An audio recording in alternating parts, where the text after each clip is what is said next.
Your destiny can be lifted by God, but your words can still shape the path you walk.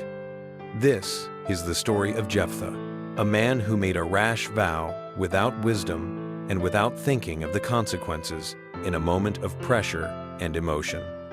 He didn't intend evil, but the result brought sorrow. Jephthah's life didn't begin with celebration. It began with shame. He was born in Gilead, but not into a home that welcomed him. His mother was a prostitute, and because of that, his own brothers drove him out. Imagine it, a young boy standing outside his father's house, the door closing behind him, the people of the town turning their faces away, rejected by men, unseen by society. Jephthah fled to the land of Tob, and in that lonely wilderness, surrounded by barren hills, dry winds, and outcasts like himself, he became strong. He rose as a warrior, a leader, a man molded by hardship and survival. Then the day came when Israel faced a terror they could not defeat: the Ammonites. Their armies marched across the valley like a storm. Villages burned. Families cried out. The elders realized something they never wanted to admit. The only man capable of saving them was the man they rejected. So these same elders walked the dusty road to Tob, their heads lowered, and begged Jephthah to return.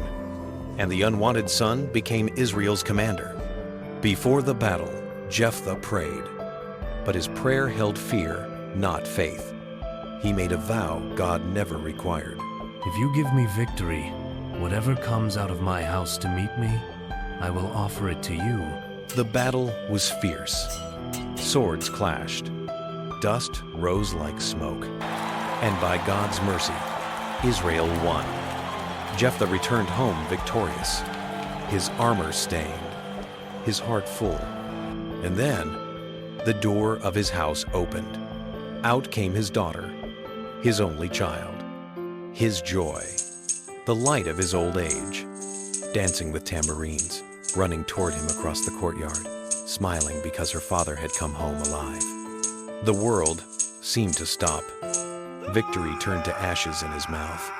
He tore his clothes and cried, "My daughter, you have brought me very low." But she did not fear. She did not curse him. She did not run from what his vow meant. She simply spoke with a calm faith that revealed her strength. "Father, if you have made a vow to the Lord, do to me as you have said. Only let me go to the mountains for 2 months to mourn." And so she went into the hills of Israel, where the wind whispers through the olive trees, where the mountains cast long shadows at sunset.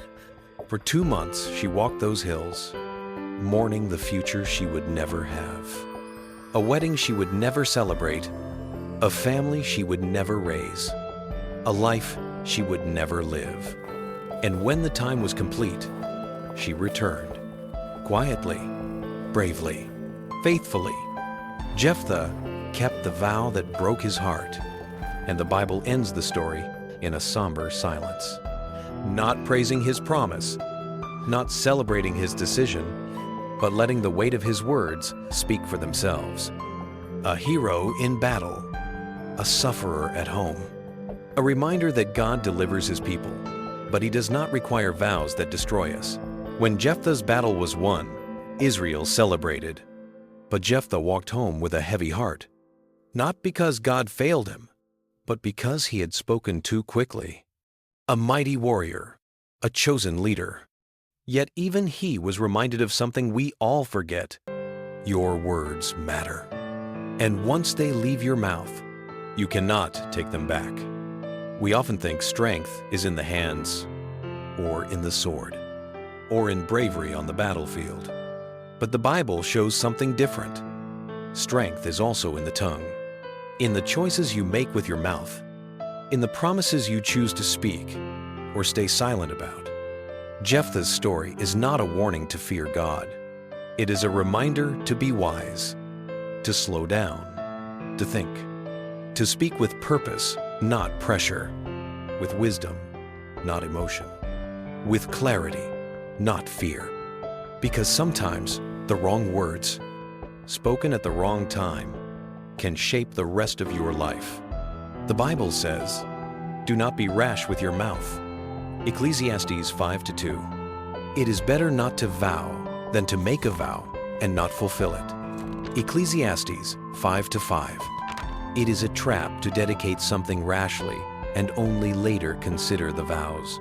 Proverbs 20:25. And Jesus himself said, "Let your yes be yes and your no be no." Matthew 5:37. Jephthah teaches us that you can have faith, you can be chosen, you can be strong, you can be used by God, and still make a painful choice if you are not careful with your words. So today, remember this. Before you promise, pause.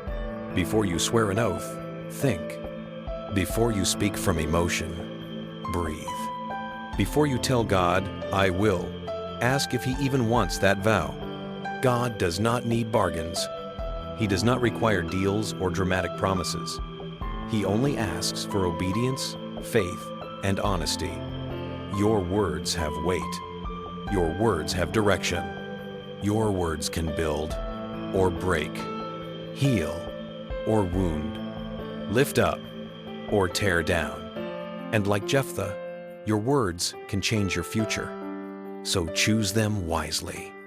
Let your yes be yes. Let your no be no.